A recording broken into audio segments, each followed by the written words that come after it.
Hola, soy Miguel Díaz Sudano y hoy vamos a hablar un poquito de Batman, su universo, sus personajes y todo esto con el objetivo de que puedan entender un poquito mejor el universo de este personaje tan querido para mí que es Batman. Bueno, vamos a comenzar hablando de un personaje que mucha gente ignora, mucha gente cree que no es un personaje, mucha gente no se da cuenta porque es difícil. Honestamente es difícil, o sea, cuando tú entras en razón de que lo es, como que todo va cuadrando, pero mientras tanto no. Vamos a hablar un poquito de lo que es la ciudad. La obra de ustedes se llama Ciudad Gótica. Y precisamente uno de los personajes más importantes de Batman es la Ciudad Gótica. Porque sí, aunque es una ciudad bueno, no hay mucho de personaje en una ciudad, pero realmente sí. Todo lo que ocurre en el universo de Batman, todo lo que ocurre en sus personajes, etcétera, siempre es gracias a Ciudad Gótica. Sin que Batman estuviese en Ciudad Gótica, el crimen y todo eso se hubiese acabado hace rato. ¿Por qué? Porque Ciudad Gótica para muchas personas incluso está maldita. Es una ciudad muy peculiar y muy extraña, por así decirlo. Porque, o sea, tiene un aire muy extraño, con una especie de raíz de crimen increíble. No importa cuánto Batman pelee, siempre va a aparecer un villano más grande y los villanos anteriores van a salir. Y es como un ciclo vicioso que nunca termina y va y va y va. Y bueno, de eso se trata la ciudad. Pero la ciudad gótica tiene algo que, aunque no parezca, existe. Debido a que gracias a eso, Batman existe. Y es que la ciudad gótica tiene la cualidad que es que todavía, aún con todos sus problemas y etcétera, sigue siendo una ciudad en la que existe la esperanza. Ciudad Gótica es una ciudad en la cual la esperanza es algo que se vive todos los días con personajes como Jim Gordon, el mismo Batman, Robin, que son personajes que, bueno, Jim Gordon no lo vamos a explorar hoy, lo podemos explorar en una próxima ocasión, pero son personajes que tienen una esperanza muy grande por la ciudad. Y de hecho, siempre son víctimas de sus acontecimientos, sus problemas, pero siempre pelean, siempre están ahí constantes. Y vamos a hablar del personaje que se ha ocupado de proteger Ciudad Gótica en muchas ocasiones, y es obviamente Batman. Ok, Batman surgió como el mayor héroe de la Ciudad Gótica después de un acontecimiento que ya todos debemos conocer, que es la muerte de sus padres.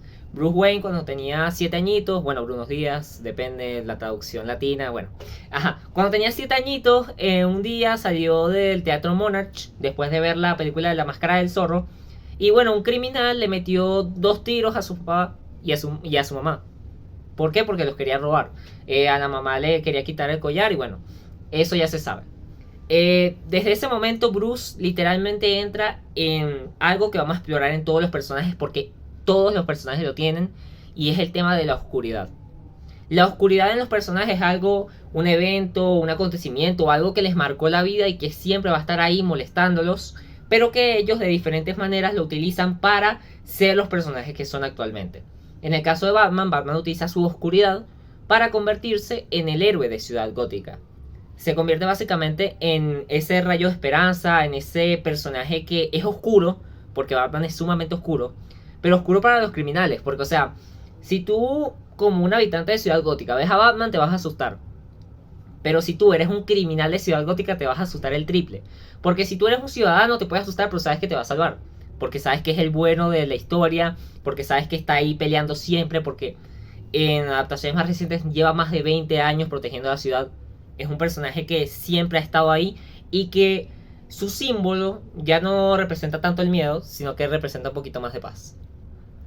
Es algo que se ha ido construyendo con el paso del tiempo, es algo que ha ido evolucionando otros personajes. Tiene un código moral bastante claro, el cual es no matar.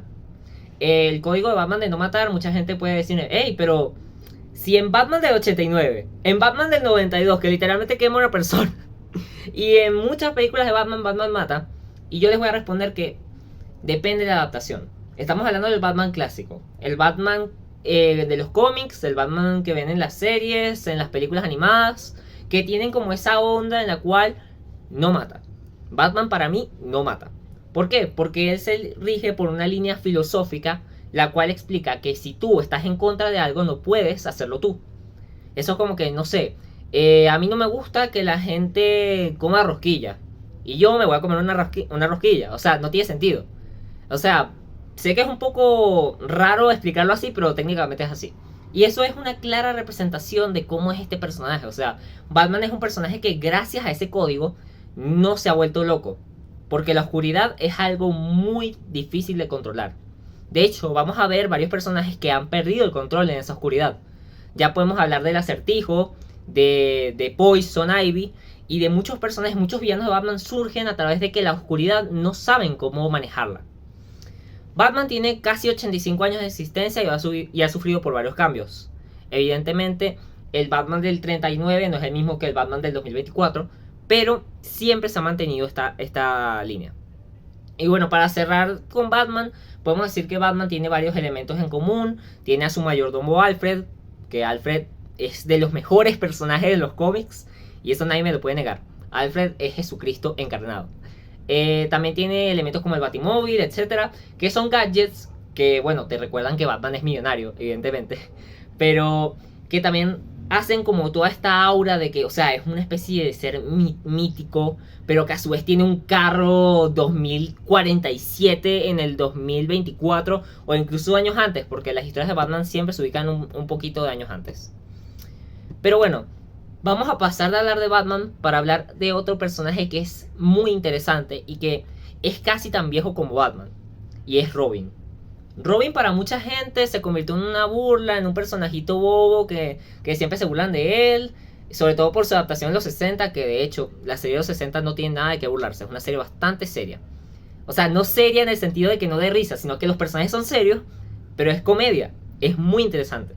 Pero Robin surge como ese elemento para los escritores de Batman que hace que él no tenga que hablar tanto consigo mismo, porque los cómics de Batman del 39 al 40 eran puros monólogos. Batman diciendo, ¿será que este tipo se escondió en el lugar tal porque esto y esto y esto y esto y esto? Y, o sea, era un texto así de Batman hablando consigo mismo. Y era muy incómodo para los escritores. Entonces Bob Kane y Bill Finger, que son los creadores de Batman, decidieron crear a un personaje de apoyo para Batman, Robin. Decidieron crear, wow, mira, los niños, los jóvenes están muy entusiasmados, pero nunca se ven representados en las historias de Batman. Porque y en las historias de los cómics en general, o sea, no había superhéroes niños. Y vienen y colocan a Robin. Que Robin, precisamente, aunque no parezca, también tiene su rasgo de oscuridad. También hay que tomar en cuenta que han existido alrededor de 6 Robins en la continuidad. 5 canónicos y 4 que la gente se acuerda. Hay una que no se acuerda a nadie, pero bueno. Todos estos Robins tienen oscuridad. El primer Robin, que es el que todo el mundo sabe, Dick Grayson, Ricardo Tapia, él vivía con su familia, trabajaba en el circo y bueno, por cuestiones de mafias, como vive en Ciudad Gótica, pues lo terminaron chantajeando al circo, el circo no se dejó y terminaron matando a los papás de Dick, o Ricardo. Voy a decirle Dick porque es más común. Ajá. Básicamente, gracias a este acontecimiento, Batman termina reflejándose en este niño y dice, yo creo que le tengo que salvar la vida, porque Batman también tiene un problema y es que la oscuridad que él mantiene y la forma de ser que él tiene no le gusta, o sea, no le gusta ser quien es. Él quiere ser más como Robin incluso, él lo dice en los cómics. Pero cuando rescata a este niño, Dick Grayson crece, pero Bruce obviamente no le paraba mucho porque era Batman. Hasta que el propio Dick se descubre que Bruce es Batman y le dice, mira, vamos a hacer una cosa. Yo me voy a convertir en Robin, quieras o no quieras. O sea, si tú quieres, bueno. Si no quieres, yo voy a salir todas las noches a pelear con gente sin que tú me vigiles y probablemente me maten. Así que tras chantaje terminó convirtiéndose en Robin. Batman obviamente lo entrenó, lo convirtió básicamente en su heredero. Y para mí Dick Grayson es el mejor Robin de todos. Básicamente su oscuridad radica en la muerte de sus padres, como el mismo Batman. Pero a su vez se establece que este Robin, que es el primero, es mucho más luminoso porque él se llevó esa oscuridad por otro lado. Como él tenía una figura que lo enseñó, una figura que no lo llevó tanto por la oscuridad, que le dio otras salidas, el Robin de Dick Grayson logró convertirse en un personaje sumamente alegre. Lo que a su vez ayudó mucho a Batman, debido a que Batman llegó a un punto en los cómics en el que él estaba sumido en la depresión. Ya cuando este Robin madura y se va de la ciudad y se convierte en Nightwing, aparece el segundo Robin, que es algo completamente diferente. Era una persona que venía del barrio, venía de la calle, su mamá era drogadicta, su papá era un criminal, y bueno, Batman se apiada de él y lo rescata. Pasa lo mismo porque la identidad secreta de Batman, si vives con él, obviamente la vas a descubrir en algún momento. Y bueno, este Robin, Jason Todd, se convierte en el nuevo Robin. Pero este Robin, por mala conducta, por no seguir instrucciones, termina yendo a una trampa y el Joker lo termina matando y se convierte en Red Hood, un personaje sumamente oscuro.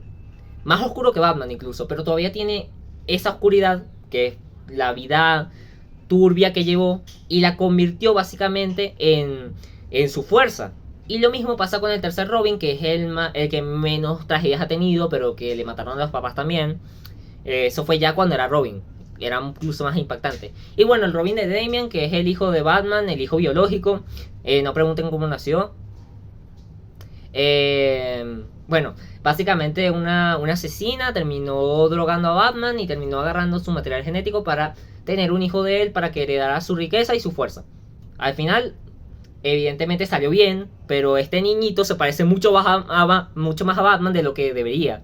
Y por ende es un poquito más oscuro. Pero bueno, estos Robins en serio representan mucho la oscuridad, que la manejan de diferentes maneras. Y es muy interesante para el personaje de Robin, porque cada Robin es diferente y cada Robin maneja esta oscuridad de manera diferente. Luego tenemos a Stephanie Brown y a Carrie Kelly, que no se exploran mucho porque una viene de ser Robin en 5 cómics y la otra en un universo alterno, así que no viene mucho al caso. Vamos con Gatúbela, o Catwoman en inglés. Es que en inglés suena... Ajá. Catwoman es básicamente una especie de reflejo de Batman, pero en el crimen. Ella, aunque siempre se la representa como una villana, poco a poco se la ha estado reconociendo como una especie de antiheroína. ¿A qué me refiero con antiheroína o antihéroe? Un héroe que tiene métodos muy cuestionables para hacer el bien, etc. Y bueno, esta Catwoman empezó siendo una ladrona, empezó en los barrios bajos hasta que conoció a Batman y se descubren varias cosas de ella. Ella, a pesar de que en los principios era malvada, entre comillas, ella es cleptómana. Sí, ella es cleptómana. Es un trauma que se desarrolla a través de la vida durísima que vivió. Hay cómics que explican que la mamá era prostituta.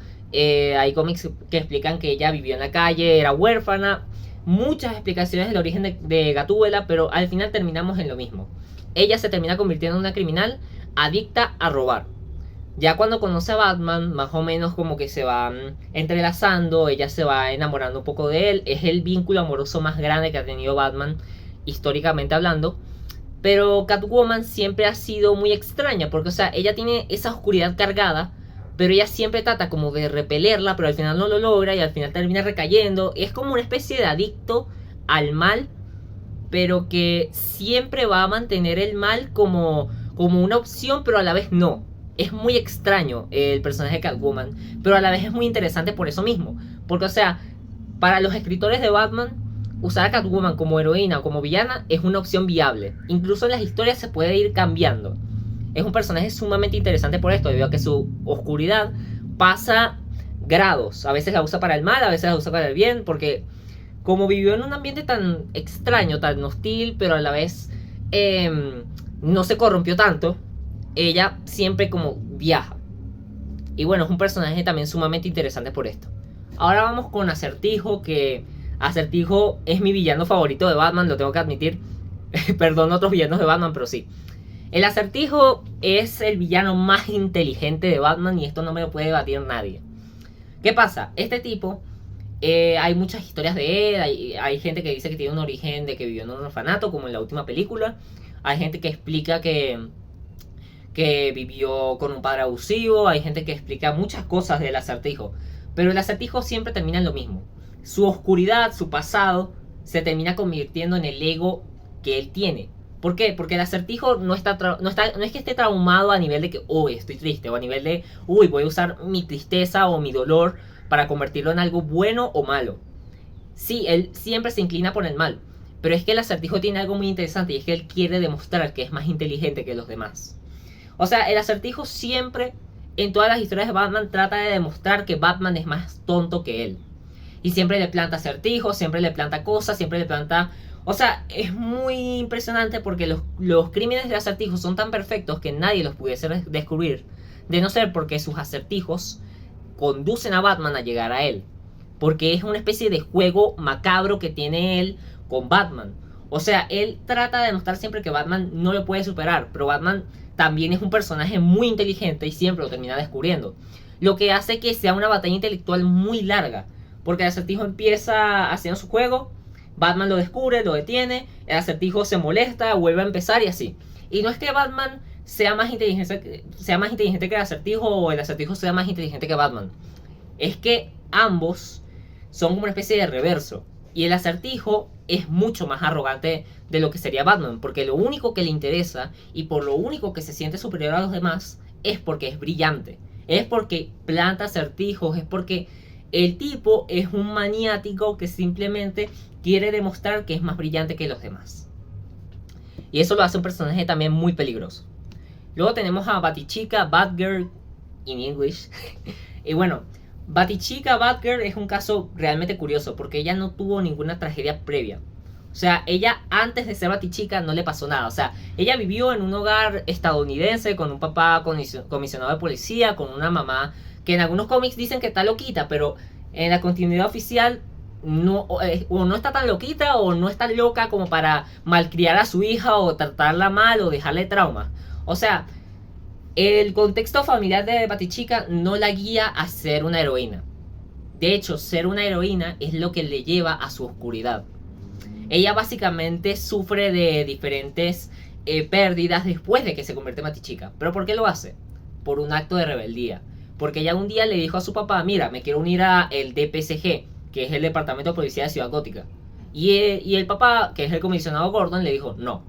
Y ella dijo, ah, sí, bueno, me voy a vestir de murciélago, voy a ir con Batman y Robin y voy a convertir el crimen.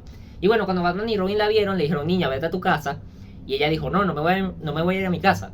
Y bueno, Batman le dijo, mira, te vas a tu casa o te tengo que bueno, no adoptar porque nunca la adoptó. De hecho, hay cómics en los que tienen relación y bueno, es un poco enredado eso. Pero básicamente ella se alía con Batman y con Robin. ¿Qué pasa? Que su tragedia empieza y se desarrolla cuando ella es Batichica. Porque el Guasón, el Joker, el Bromas, como lo quieran llamar, un día tocó su puerta, ¡pam!, y le metió un tiro y quedó parapléjica. Esto, lejos de hacer, o sea, eso fue un trauma bastante grande para ella. Y de hecho en los últimos cómics se ha estado explicando eso. Pero ella se terminó transformando. Ella dejó de ser Batgirl para convertirse en un personaje llamado Oráculo. Ella, además de ser una gran superheroína, es tremenda hacker. Es la mejor hacker del universo DC, junto con otros personajes como el mismo Cyborg, el mismo Batman. O sea, le pelea a ellos. Y para pelearle a esos señores es muy difícil. Básicamente Batichica se convierte en este apoyo más tecnológico, en este apoyo más desde casa. Se convierte en la freelance de la Batifamilia. Pero siempre con la perseverancia en adelante, que eso es el valor que más poder le da a Batichica. Que ella es muy perseverante y que la oscuridad que ella obtuvo, porque al principio no la tenía, la redirigió para convertirla en una especie de poder más grande que ella. O sea, el poder de ella incluso hizo que ella pudiese volver a caminar, que es algo bastante impresionante. Ahora vamos con el último personaje que vamos a explorar, que es Poison Ivy, Hiedra Venenosa. Bueno, Hiedra Venenosa, la verdad es que es un personaje también muy interesante. Y sé que digo que todos son muy interesantes, pero es que es verdad. Son todos muy interesantes. Pero bueno, Hiedra Venenosa surge bajo varios conceptos. Originalmente era una científica que, bueno, estaba trabajando un día. Su jefe con abusos laborales, que estaba haciendo trabajos para los terroristas, etcétera. Ella termina sufriendo un accidente que la termina uniendo con las plantas. ¿Qué hace? Que ella empiece a valorar un poco más la vida de las plantas que de las personas. Y ese un poquito más, en muchas historias se ha estado expandiendo así. Y ya Hiedra Venenosa no considera a los humanos como la raza importante, sino que considera a las plantas como la raza importante. Hiedra Venenosa realmente no se considera una villana, pero lo es, porque evidentemente si tú quieres erradicar a toda la humanidad para que tus plantitas vivan en paz, es un poquito malvado de tu parte. que tiene sus razones, ojo, o sea, tiene su propósito moral bastante claro. Y en muchos cómics he explorado que ella incluso ha colaborado con Batman, ha hecho muchas cosas, pero es que Batman también, o sea, Batman le ha dicho, mira, si no me ayudas, voy a quemar todas las plata de la ciudad. Y ella le dice, bueno, está bien, te voy a ayudar. Pero es que ella llega a un punto en que sus traumas, porque también tiene traumas, también tiene una infancia difícil. Todos los personajes de Batman han tenido una infancia difícil, o la mayoría. Tuvo una infancia difícil, tuvo luego el accidente. Ella empieza a valorar más la vida de las plantas que de las personas y eso la convierte en un personaje muy peligroso también porque las maneja. Y como las maneja, se comunica con ellas. Y uno no sabe si las plantas, si la planta que tú tienes en tu casa, en realidad está planeando acabar contigo y consumir todo tu hogar y consumir todo tu país para sembrar un mundo nuevamente de plantas. Básicamente ella escucha vocecitas de las plantas que dicen, vamos a conquistar estos terrenos. Básicamente como tus tíos peleándose por los terrenos, bueno, sí. Pero ella realmente cae en esto, en que su oscuridad se fija tanto en la obsesión por acabar con la humanidad y reemplazarla por las plantas, que las plantas son seres vivos bastante light, o sea, literalmente yo tengo una planta aquí y no me hace nada nunca. Gracias, Ivy. De hecho, la planta se llama Ivy, por Poison Ivy. Pero ella decide apoyar más a una especie que no es la natural, a una especie que no le ha hecho nada. Porque los humanos sí que la hirieron. Y ahí es donde entra también su obsesión por las plantas. Porque una planta jamás la va a herir como la hirió un humano. Y aquí es donde entra el conflicto que tiene Hiedra Venenosa o Poison Ivy. Una vez explicados todos estos personajes, me gustaría que se queden con la reflexión de que todos los personajes de Batman están traumados. Cada quien utiliza su trauma de diferentes maneras. Cada quien utiliza sus habilidades, sus factores, sus creencias, todo eso lo utilizan para básicamente realizar su propósito a lo que lo llevó a esa oscuridad. Por ejemplo, la oscuridad de Batman no es la misma que la de Joker, no es la misma que la de Acertijo, todos se dan por caminos diferentes. Uno puede elegir el bien, otros pueden elegir el mal, porque la oscuridad que genera Ciudad Gótica en sus individuos siempre termina conduciendo a que se convierten en mejores personas o en peores personas. Y es algo que tienen que entender bastante bien, porque ese es el principio de toda buena historia de Batman. Gracias. ¡Y que viva Batman!